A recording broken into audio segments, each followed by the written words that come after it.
विश्व के सभी मेरे साथियों को राजरत्न अम्बेडकर की ओर से जय भीम, नमो बुद्धाय।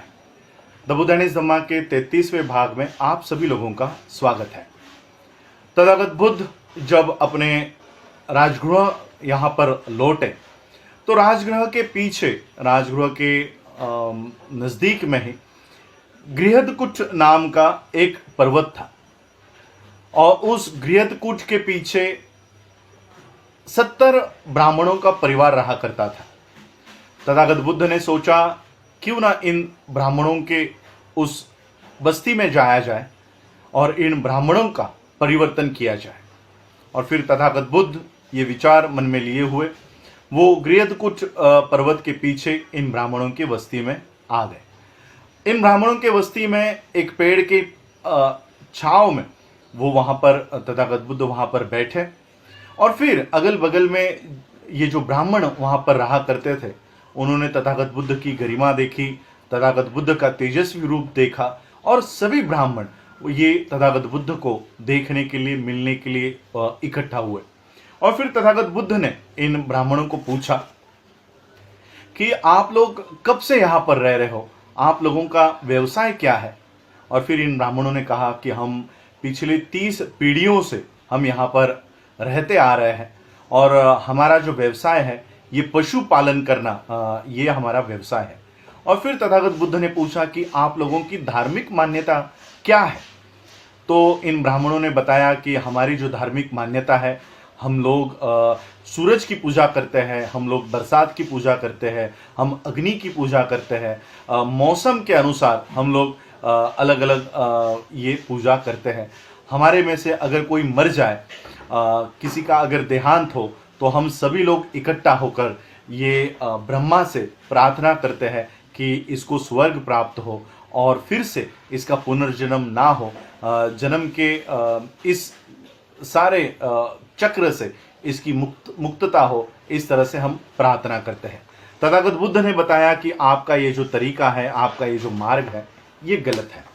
आपका ये प्रयास, बुद्ध ने बताया कि ये मार्ग सुरक्षित नहीं है, इससे तुम्हारा कोई भी फायदा नहीं होने वाला, इससे तुम्हारा कोई भी कल्याण नहीं होगा। मेरे बताए हुए मार्ग पर अगर चलते हो, अगर मेरा बताया हुआ मार्ग अवलंब करते हो, सच्चे श्रमण बनते हो और निर्वाण प्राप्त करने के लिए आत्म संयम का अगर अभ्यास करते हो तो आपको सच्चा मार्ग प्राप्त हो सकता है। जो लोग पाखंड का अवलंब करते हैं, जो लोग असत्य को सत्य मानते हैं और सत्य को असत्य मानते हैं, उन्हें कोई सच्चा लाभ प्राप्त नहीं होता। जो लोग सत्य को सत्य जानते हैं और असत्य को असत्य मानते हैं और उन्हीं लोगों में ये सम्यक दृष्टि निर्माण होती है और उन्हीं लोगों को सच्चा लाभ होता है। विश्व में मृत्यु हर जगह पर होती है, हर इंसान को मृत्यु का सामना करना ही पड़ता है। संसार में ऐसा कोई भी व्यक्ति नहीं है जिसका जन्म हुआ है जिसे कभी मृत्यु ही नहीं आने वाली, ऐसा कोई भी व्यक्ति नहीं है। और इसलिए जन्म और मृत्यु के बंधन से छुटकारा पाना और उसके लिए प्रयास करना ही सच्चा धम्म है, यही सद्धम्म है। बुद्ध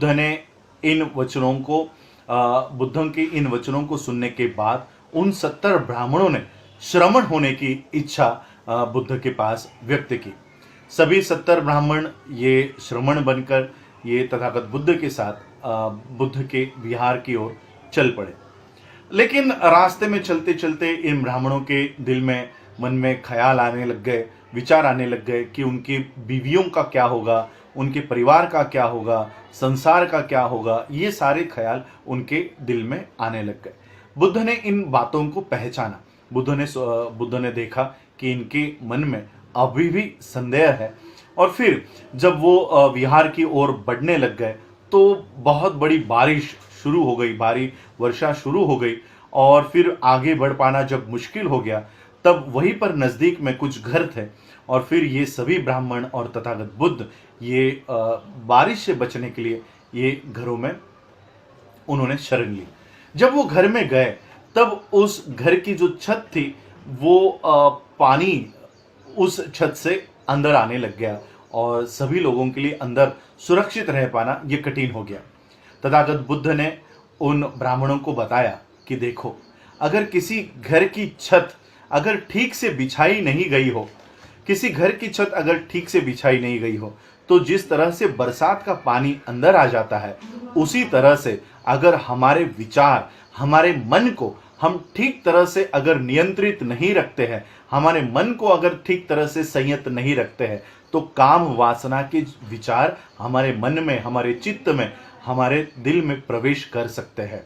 तथागत बुद्ध ने बताया कि जिस घर की छत ठीक तरह से बिछाई गई हो, उस छत में से पानी जिस तरह से अंदर नहीं आ सकता, उसी तरह से जिस व्यक्ति के विचार नियंत्रित कर दिए गए हो, जिस व्यक्ति के विचार, जिस व्यक्ति का मन ये नियंत्रित किया हो, तो काम वासना के विचार उसके मन में प्रवेश नहीं कर सकते।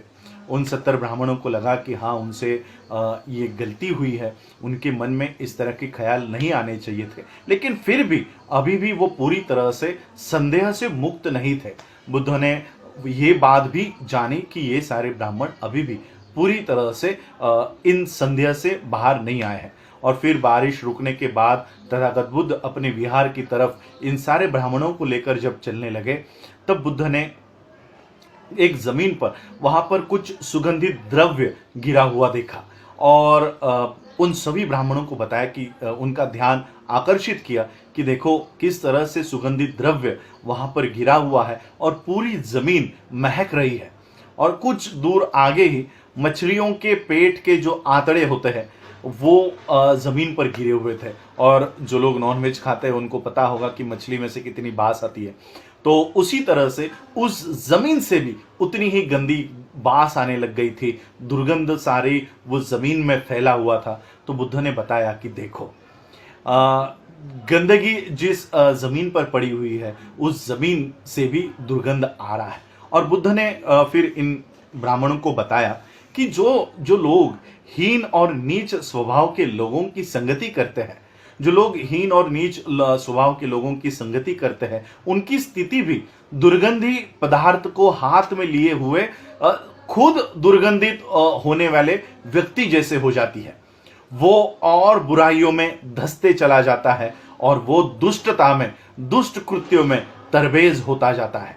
लेकिन जिस तरह से सुगंधित द्रव्य को हाथ में धरने वाला व्यक्ति, हाथ में पकड़ने वाला व्यक्ति, उसके भी शरीर से ये सुगंधित, उसका भी शरीर ये सुगंधित हो जाता है, उसी तरह से बुद्धिमानी व्यक्तियों की, सद्गुणों वाले व्यक्तियों की संगति करने वाले व्यक्ति को भी बुद्धि प्राप्त होती है। वो भी बुद्धिमानी होते जाता है, वो उत्तरोत्तर अधिक ज्ञानी होते जाता है, शीलवान होते जाता है, गुणवान होते जाता है, और इस तरह से वो पूर्णत्व को प्राप्त कर लेता है और अपने आप को वो संतोष प्राप्त कर लेता है। ये सारी बातें सुनने के बाद घर लौट जाने के जो विचार इन 70 ब्राह्मणों के दिल में आ रहे थे, मन में आ रहे थे, ये सारे विचार उनके दिल से निकल गए। सांसारिक सुख में लौटकर फिर से अपने संसार में लौटने की इनकी जो ये इच्छा इनको महसूस हो रही थी, ये सारी इच्छा उन्होंने उनके दिल से निकाल दी और फिर वो विहार में पहुँचे। और विहार में आने के बाद आगे चलकर इन ब्राह्मणों को अहर्त पद प्राप्त हुआ। ये थी पहला chapter, conversion of rustic Brahmans, अनपढ़ ब्राह्मणों का धर्मांतर। इसके बाद और एक चैप्टर मैं आज के एपिसोड में लेना चाहता हूं ताकि ज़्यादा से ज़्यादा बुद्धाइनिस धम्मा हम लोग कवर कर सके। दूसरा ये जो चैप्टर है, ये शुरुआत में ही आप लोगों को एक इंस्ट्रक्शन देना चाहता हूं। इसमें कुछ बात आपको तर्क के माध्यम पे आपको सही नहीं लगेगी, लेकिन इसका जो भाव है, इसका जो मेन सब्जेक्ट है, ये समझने की कोशिश करो। तो बुद्ध नेक्स्ट चैप्टर को हम शुरुआत करते हैं कि उत्तरावती ब्राह्मणों की धम्म दीक्षा। तथागत बुद्ध जब जेतवन में, श्रावस्ती के जेतवन में विहार कर रहे थे, अपने धम्म के सिद्धांतों का प्रचार कर रहे थे, सभी लोगों को अपना धम्म समझा रहे थे, तो वहीं पर उत्तरावती नाम का एक शहर था जो जेतवन से पूर्व की दिशा में था, और वहां पर 500 ब्राह्मण रहा करते थे। ये 500 ब्राह्मण वही के उत्तरावती के नजदीक में ही निर्ग्रंथ नाम का ऋषि रहा करता था। ये अपने आप को कीचड़ से वो लगाकर, कीचड़ लगाकर ये ऋषि बन गया था। तो ये सारे 500 ब्राह्मणों ने सोचा कि चलो इस निर्ग्रंथ ऋषि के शरण में चले जाए। तो ये 500 ब्राह्मण निर्ग्रंथ के आश्रम के लिए निकले। रास्ते में इनको रेगिस्तान से गुजरना था। ये रेगिस्तान में आए और रेगिस्तान में जब उन्होंने देखा कि यहाँ पर मानव जात का कोई निशान नहीं है, एक पेड़ उनको दिखाई दिया, तो उनको लगा कि चलो यहाँ पर पेड़ दिखाई दे रहा है तो कुछ लोग यहाँ पर रहते होंगे, मानव बस्ती होगी। तो वो पेड़ के यहाँ पर आए। पेड़ के यहाँ पर आकर उन्होंने देखा तो यहाँ पर कोई इंसान नहीं था, कोई इंसान के घर नहीं थे, मानव जाति का कोई निशान नहीं था। तो वो जोर जोर से चिल्लाने लग गए, चीखने लग गए। उनके पास पानी भी नहीं था, वो पानी के लिए चीखने लग गए। तो उस पेड़ के ऊपर एक आत्मा रहा करती थी। ये आप लोगों को थोड़ा सा अजीब लगेगा कि बुद्धिज्म में आत्मा कहाँ से आई। तो बाबा साहब ने जो एक इंस्ट्रक्शन हमको दिया है कि बौद्ध धर्म के ग्रंथों को पढ़ते समय जो तर्क के ऊपर सच्चा साबित होता है उसी को बुद्धा का मानना चाहिए। तो यहाँ पर जो पेड़ का भूत है, प्रेत है या आत्मा है, ये जातक कथाओं में से या वो सारा त्रिपिटक में ये जो ब्राह्मणिज्म घुसाया गया ये वहाँ से आया हुआ है। लेकिन बाबा साहब को कुछ और बात यहाँ पर बतानी है। वो बात क्या है वो आपको आगे चलकर पता चलेगी। तो ये आत्मा, ये प्रेत ऊपर से उसने आवाज दिया कि क्या हुआ, क्यों चिल्ला रहे हो। तो ब्राह्मणों ने कहा कि हम लोगों को प्यास लगी है, भूख लगी है, हमारे पास पानी नहीं है।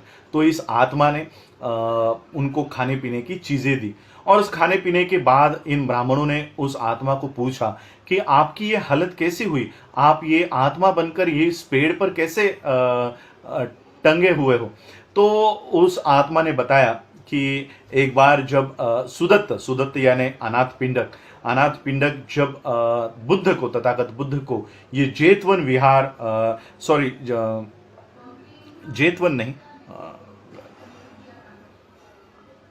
श्रावस्ती में बुद्ध ने जब बुद्ध को श्रावस्ती में वो वन जेतवन ये दान दे रहे थे, वो प्रदान कर रहे थे, तब वहां पर एक सम्मति, वहां पर सम्मेलन चल रहा था और तथागत बुद्ध अपने धम्म की देशना दे रहे थे। तब ये जो व्यक्ति है जो मर के भूत बन गया था, तो इसने कहा कि मैं फिर रात भर वहीं पर रुका और तथागत बुद्ध के प्रवचनों को मैं सुनता रहा। और फिर मैंने भी अपना जो प्याला था वो प्याला पानी से भरकर मैंने तथागत बुद्ध के संग को अर्पण कर दिया, उनको दान दे दिया। और फिर जब वो घर पे गया तो उसके पत्नी ने पूछा कि रात भर कहाँ गए थे, कहाँ पर रुके हुए थे, घर पर क्यों नहीं आए। तो इस व्यक्ति ने कहा कि वो तथागत बुद्ध का प्रवचन सुन रहे थे और इसलिए वो रात भर घर नहीं आ सके। तो उसके पत्नी ने तथागत बुद्ध के बारे में बुरे शब्द कहे और कहा कि तथागत बुद्ध ये इस तरह से लोगों को ठगने का काम करता है और धम्म उपदेश देने का काम करता है और इसके बहकावे में मत आओ। तो बहुत सारी बुरी भली बातें उन्होंने तथागत बुद्ध के लिए कही। और ये जो व्यक्ति था ये डरपोक था, ये बुज़दिल था, वो अपने पत्नी का विरोध नहीं कर पाया। और फिर जब उसकी मौत हो गई तब वो श्राप की वजह से ये एक आत्मा बनकर इस पेड़ पर टंगने लग गया। और फिर उसने कुछ बातें दोहराई। उसने बताया कि जो बलि है, जो बलि यज्ञ है, उसमें कोई भी हित नहीं है, वो करना अच्छा नहीं है और ऋषियों के इन सभी कर्म कांडों से मुक्त होना यही सद्धम्म है। किसी भी तरह का बलि प्रथा और किसी भी तरह के कर्मकांड से हम लोगों को उसमें नहीं पड़ना चाहिए। ये सब उन्होंने वहाँ पर बताया। और उस आत्मा ने बताया कि दुख मुक्त होने के लिए और शरीर धर्म के निर्मूलन करने के लिए बुद्ध के धम्म का पालन करो। ऋषियों ने बताई हुई किसी भी काल्पनिक धर्म के नियमों से मत जुड़ो, उसे छुटकारा पाना ही सद्धम्म है। और फिर ये सारी बातें सुनकर वो 500 ब्राह्मणों ने सोचा कि ये जो ऋषि है जो कीचड़ लगाकर बैठता है, उसके पास जाने के बजाय ये सारे ब्राह्मण ये तथागत बुद्ध के श्रावस्ती के जेतवन में वहाँ पर गए। और फिर उन्होंने ये सारी बातें बताई। बुद्ध ने कहा कि किसी भी तरह से बाल बढ़ाकर जटा रखना या कपड़े नहीं पहनना, नग्न अवस्था में रहना या शरीर पर पत्ते लगाना या कीचड़ लगाना, पत्थर पे सोना या इस तरह से किसी से भी मुक्ति प्राप्त नहीं होती।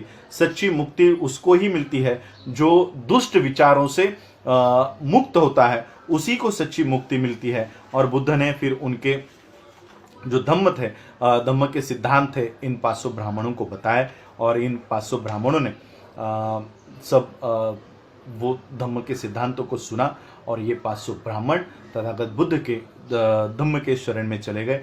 बुद्ध ने उनको बताया कि किसी भी तरह की आत्मा पर विश्वास करना, किसी भी तरह के बलि प्रथा पर विश्वास करना, ये सद्धम्म नहीं है, इससे शांति नहीं मिलती। और किसी भी सद्गुणों वाले व्यक्तियों को आदर देना, यही सच्ची सद्धम्म की बातें हैं। ये सारी बातें उन्होंने बताई और ये सभी ब्राह्मण तथागत बुद्ध के शरण में चले गए। तो ये 2 कन्वर्शंस हमने देखे, एक अनपढ़ ब्राह्मणों का और उत्तरावती ब्राह्मणों का। उत्तरावती ब्राह्मणों के धम्म दीक्षा में जो आत्मा की बात यहाँ पर आई है, उस आत्मा के बात के जो त्रिपिटक में लिखा हुआ है, ये वही से है और इसलिए ये हमारे तर्क के ऊपर है। लेकिन जो बातें बाबा साहब ने यहाँ पर लिखी है, जो बुद्धा के प्रवचनों की है, वो ज़्यादा सुनना महत्वपूर्ण है कि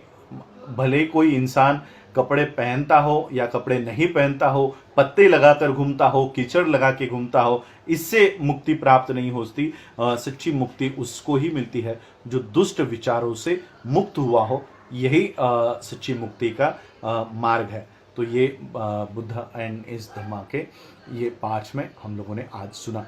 आज आप लोगों ने मुझे सुना, उसके लिए आप सभी लोगों का आभार, धन्यवाद। जय भीम, जय भारत, जय बुद्ध।